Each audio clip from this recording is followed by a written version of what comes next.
Au nord du Burkina Faso, là où les tirs résonnaient hier, on n'entend plus que le bruit de l'eau. Ce contraste paraît presque irréel.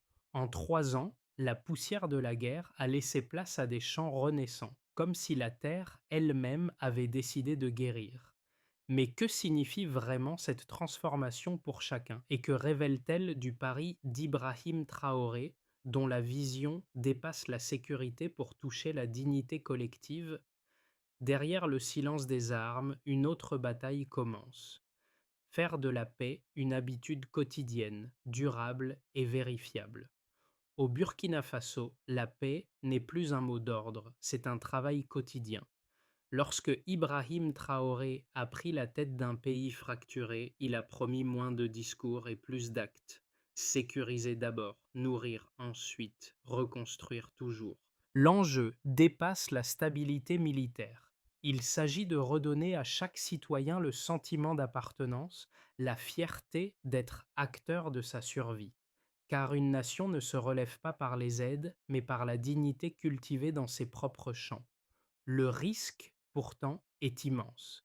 Dans une région rongée par la pauvreté et la méfiance, chaque erreur peut raviver la peur. Mais c'est justement ce danger qui confère à cette transformation sa portée universelle. Si un pays meurtri peut renaître par ses mains, alors d'autres pourront suivre. Ce récit du Burkina Faso n'est pas un conte politique, c'est une expérience grandeur nature du courage collectif observé à travers les villages, les puits, les écoles reconstruites. En 3 ans, les chiffres ont pris la parole. Plus d'1 million de déplacés revenus, 28 bataillons redéployés et des centaines d'écoles rouvertes. Ce n'est pas une annonce triomphale, c'est la preuve qu'une stratégie née dans l'urgence a trouvé son rythme dans la réalité. Sous la direction d'Ibrahim Traoré, la double couche de défense a changé le visage du pays. Une première ligne militaire pour reconquérir les zones perdues, puis une deuxième ligne civile pour les faire revivre. Là où l'État avait disparu, il revient désormais sous la forme d'un puits creusé, d'un marché rouvert, d'un rire d'enfant. Mais cette renaissance ne se limite pas à la sécurité.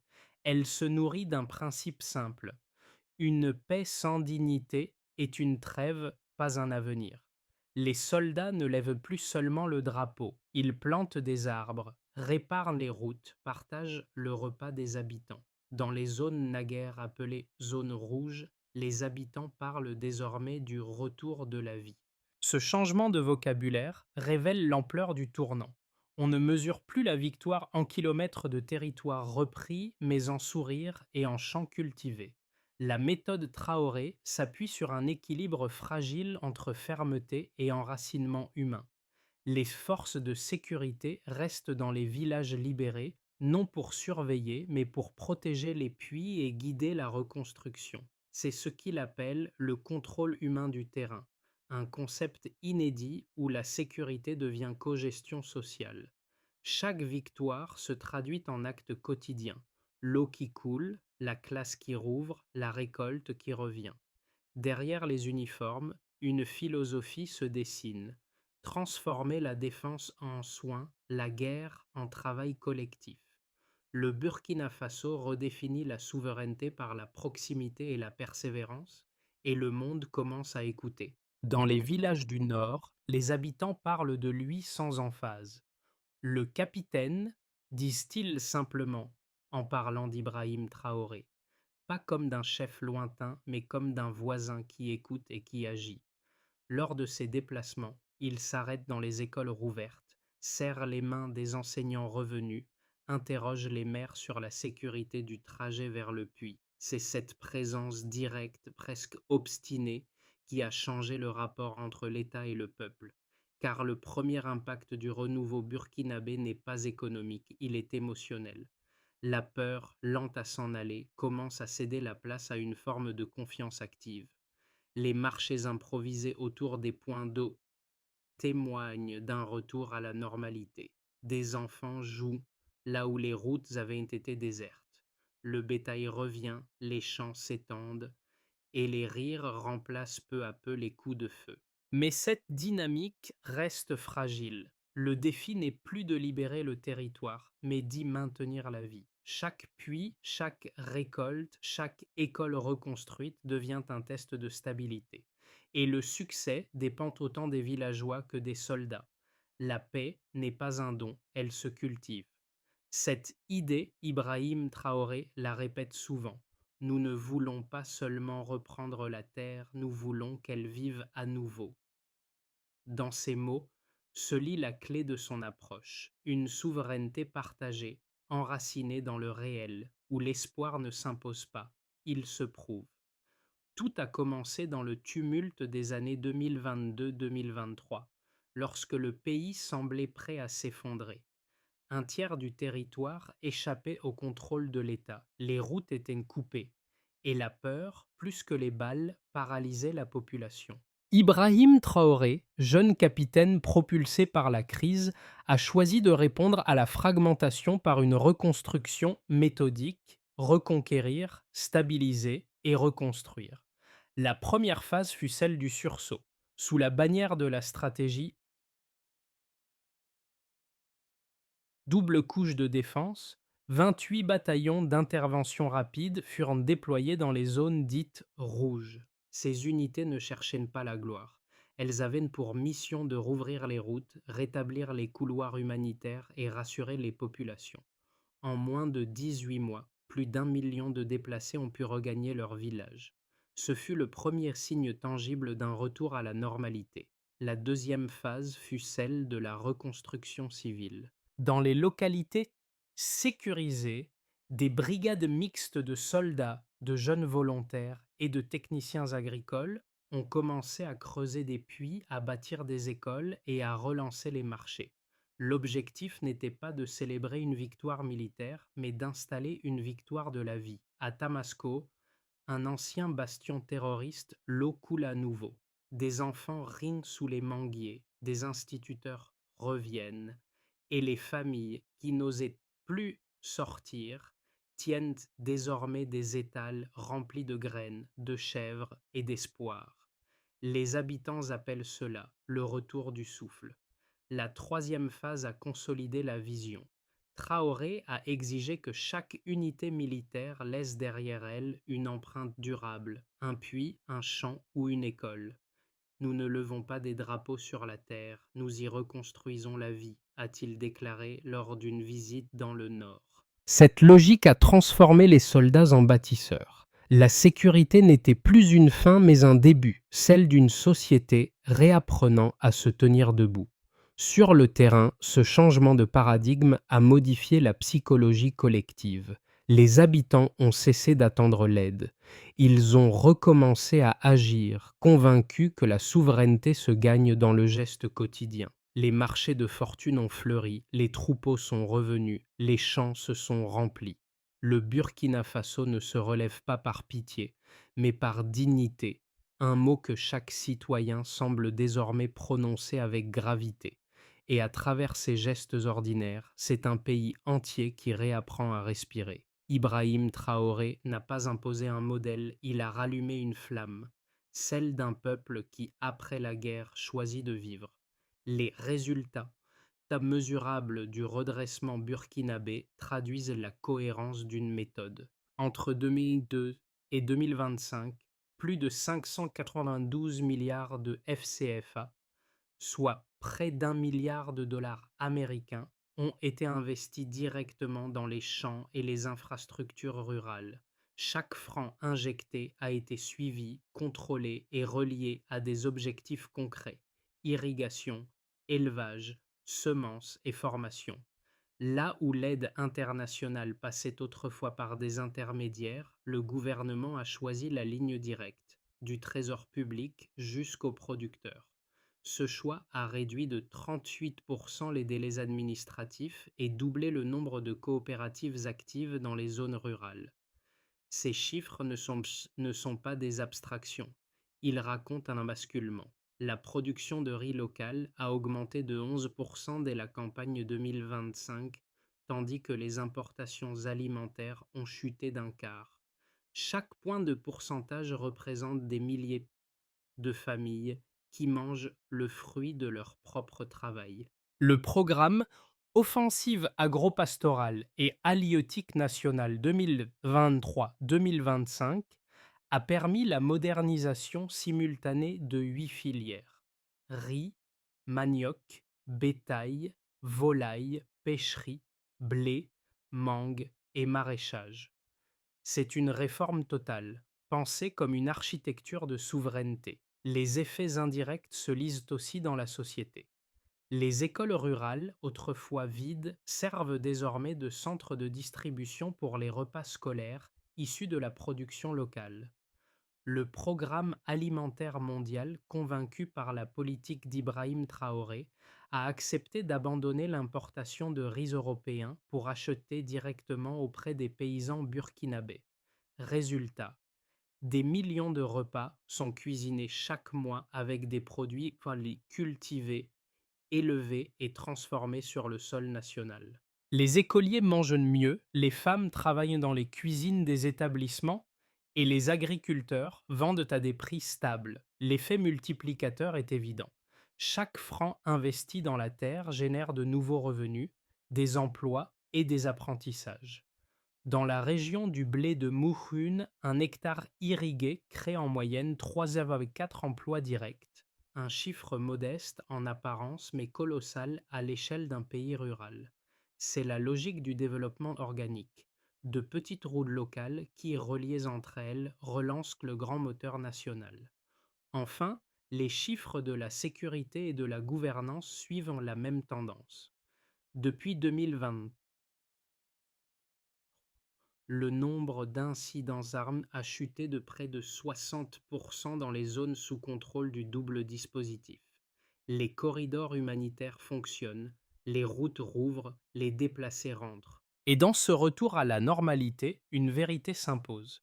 Les statistiques ne remplacent pas les émotions, mais elles les confirment. Elles montrent que la dignité n'est pas un slogan, c'est une équation. Travail, plus stabilité, plus reconnaissance.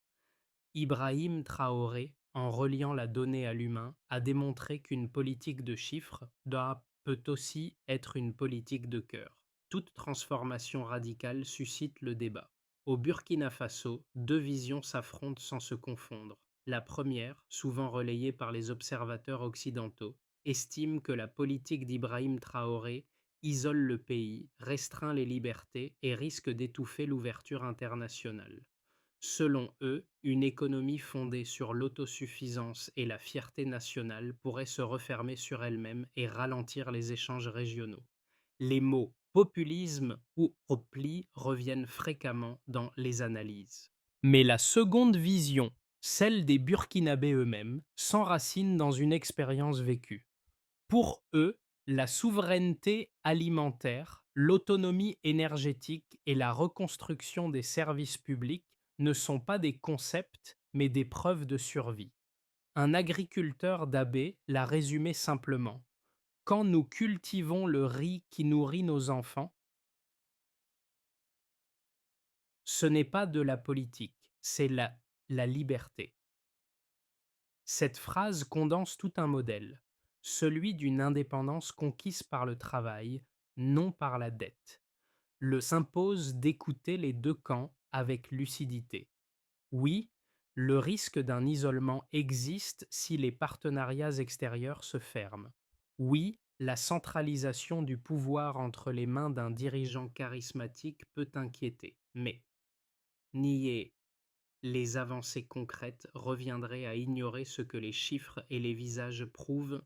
Une société autrefois brisée s'est remise en mouvement. Les marchés revivent, les écoles rouvrent, les troupeaux s'étendent et la peur recule. Dans cette dialectique, Ibrahim Traoré n'apparaît ni comme un sauveur, ni comme un autocrate, mais comme un expérimentateur historique. Son pari est double: réhabiliter la dignité nationale tout en testant un modèle africain d'autonomie collective. Ce modèle dérange car il bouleverse la hiérarchie du regard mondial. Un pays longtemps perçu comme dépendant devient un laboratoire de solutions. Et c'est peut-être là que se trouve le cœur du débat, non dans la rhétorique, mais dans la réalité visible. Une phrase suffit à résumer le tournant. La sécurité n'est plus une arme, c'est une habitude. C'est la ligne qu'Ibrahim Traoré a prononcée lors d'une visite dans la région nord et qui a marqué un changement de ton dans tout le pays. Désormais, la paix ne se célèbre plus en cérémonie, elle se mesure au bruit des pompes Ouit Passao, au retour des enfants à l'école, aux chants qui refleurissent. Ce renversement d'échelle, du spectaculaire vers l'ordinaire, est la véritable révolution burkinabé. Car dans le silence retrouvé, une économie nouvelle se construit, une économie de dignité. Les femmes gèrent les cantines scolaires, les jeunes formés deviennent techniciens agricoles, les anciens déplacés ouvrent des ateliers d'artisanat. La sécurité devient un écosystème où chacun protège ce qu'il a reconstruit. Et à mesure que les villages se stabilisent, les chiffres de l'exode diminuent, les coopératives se multiplient, la confiance s'ancre. Se marque la moitié du voyage, le moment où la survie devient projet. Le Burkina Faso ne veut plus simplement tenir, il veut durer, et montrer qu'une nation pauvre peut renaître non par miracle, mais par méthode.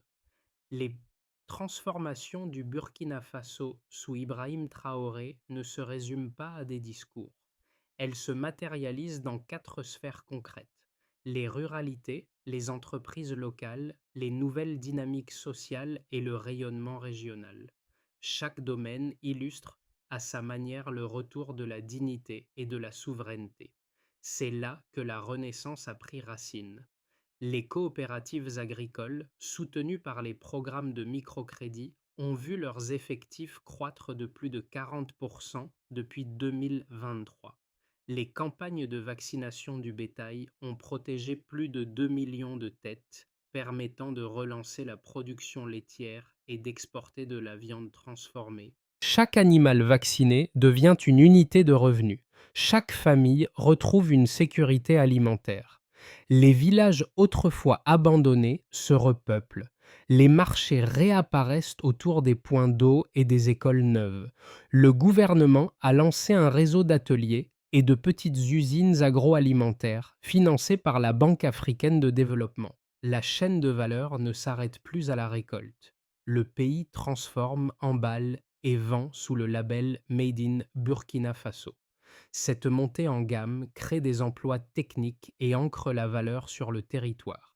Les jeunes artisans forment une génération d'entrepreneurs enracinés dans leur sol plutôt qu'attirés par l'exil.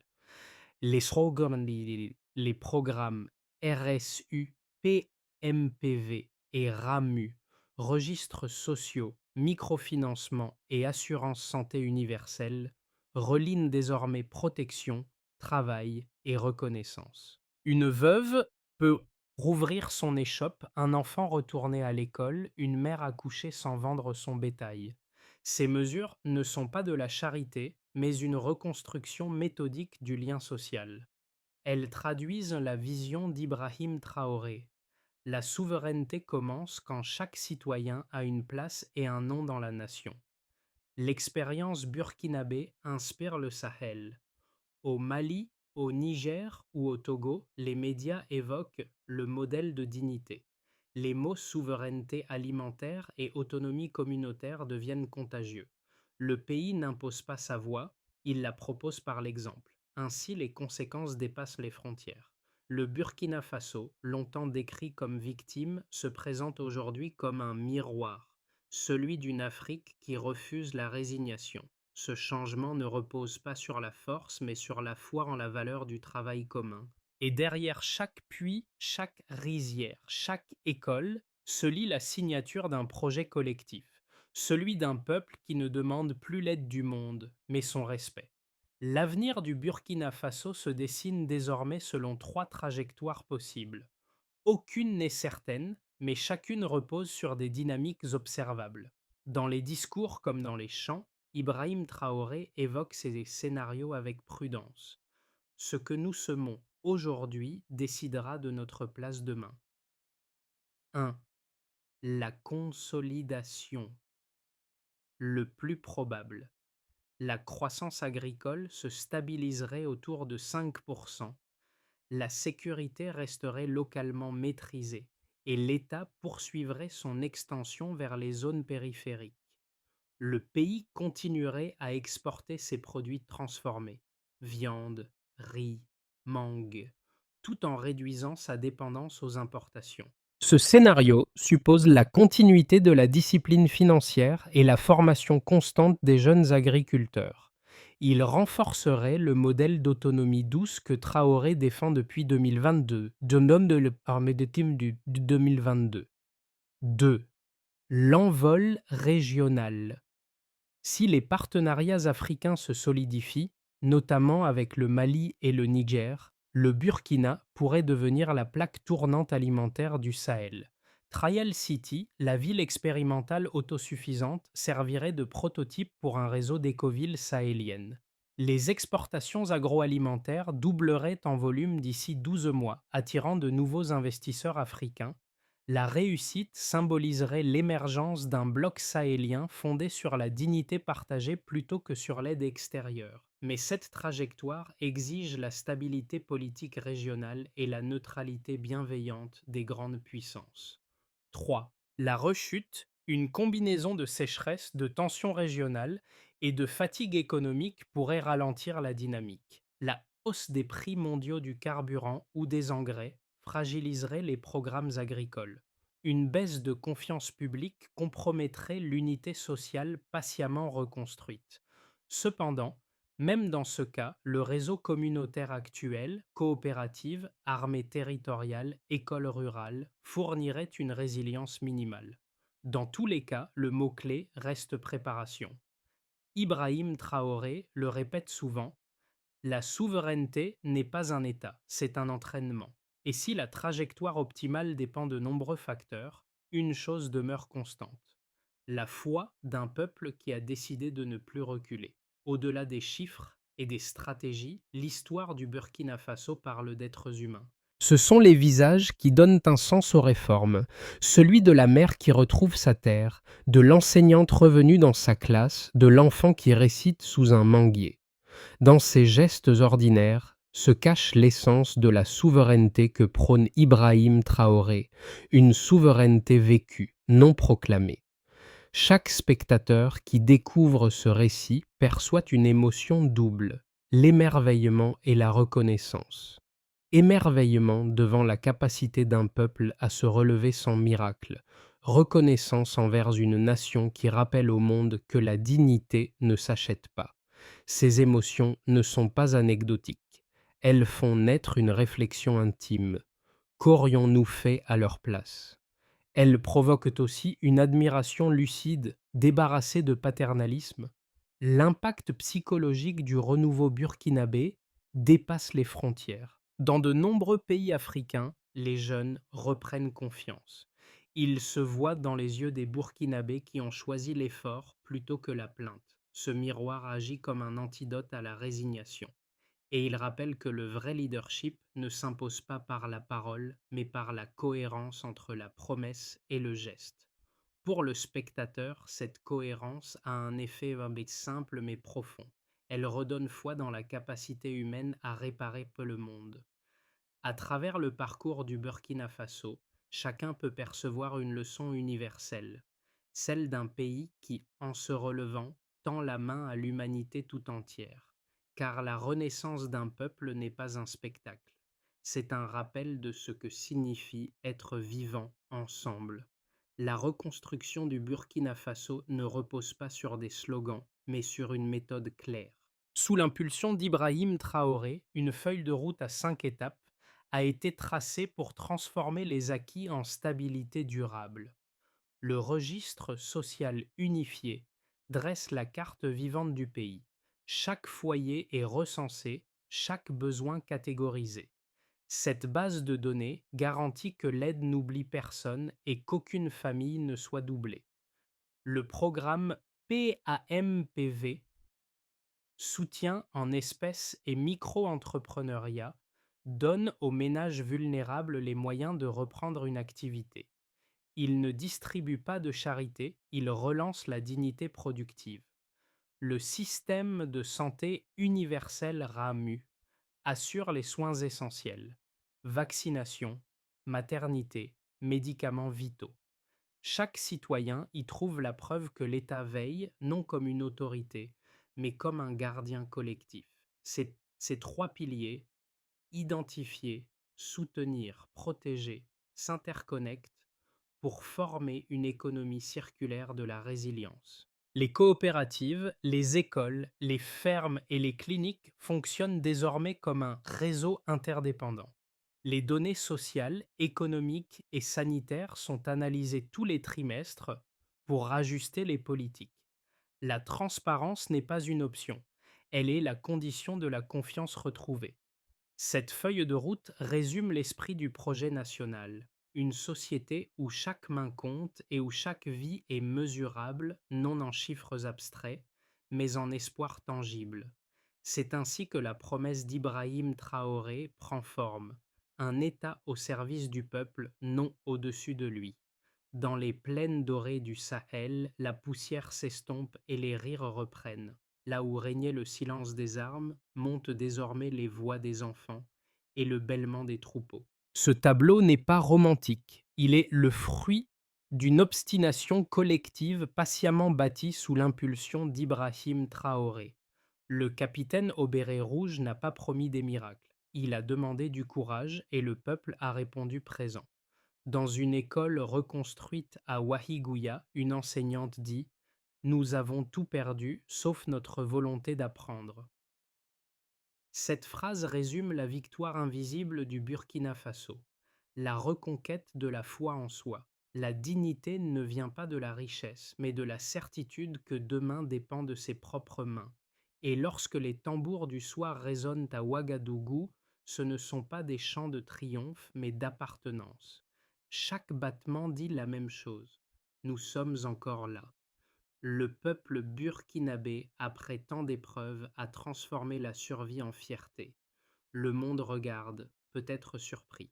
Mais dans les yeux du Sahel, on lit la seule promesse qui compte: vivre debout. Le jour se lève sur Trial City, la première ville autosuffisante du Burkina Faso. Les toits scintillent sous le soleil, l'eau s'écoule des puits et les enfants courent vers l'école en riant. Ce n'est pas un miracle, c'est la preuve que la foi, le travail et la solidarité peuvent rebâtir un pays. Sous la conduite d'Ibrahim Traoré, une génération entière a réappris à croire, non dans les promesses, mais dans les actes. Et maintenant, la question se pose à chacun de nous. Que faisons-nous de cette leçon? Car cette histoire ne parle pas seulement du Sahel, elle parle de l'humanité tout entière. Quand un peuple blessé se relève sans haine, il rappelle au monde que la dignité est universelle. Le Burkina Faso n'attend pas la reconnaissance, il invite au respect. Si vous croyez que la liberté, la foi et le courage méritent encore d'être racontés, alors partagez cette histoire. Que la lumière du Sahel éclaire plus loin et que les voix du Burkina Faso continuent de résonner, comme un rappel silencieux. La dignité ne se reçoit pas, elle se cultive.